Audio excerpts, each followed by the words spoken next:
যেতিয়া ৰাহুল গান্ধীয়ে ভোট চুৰি বুলি কৈ আছিলে তেতিয়া আমি অলপ বিশ্বাস কৰিছিলোঁ, অলপ বিশ্বাস কৰা নাছিলোঁ।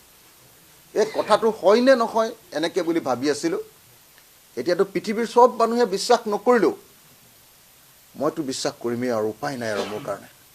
অশোক সিংঘালক যে এই কামটোৰ 60টা বিধানসভা সমষ্টিৰ ভোটাৰ তালিকা বদলাই দিবৰ কাৰণে নিৰ্দেশ দিছে, সেই অশোক সিংঘালৰ জৰিয়তেই হিমন্ত বিশ্ব শৰ্মাই আৰু দিলীপ শইকীয়াই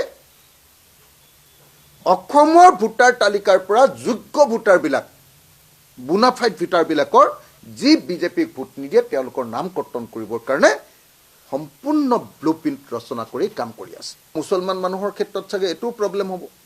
এইবাৰ ভোটাৰ তালিকাত নাম যদি নাথাকে তেতিয়াহ'লে তেওঁলোকক ভৱিষ্যতে ডি ভোটাৰ কৰি তেওঁলোকক বিদেশী বুলি প্ৰমাণ কৰিবৰ কাৰণেও অলপ সহজ হ'ব। গতিকে এইটো এটা অত্যন্ত ভয়ংকৰ ঘটনা। আপোনালোকে সকলোৱে জানে নাগৰিকৰ সকলো গণতান্ত্ৰিক অধিকাৰক তেওঁলোকে নাইকিয়া কৰি দিব খুজিছে।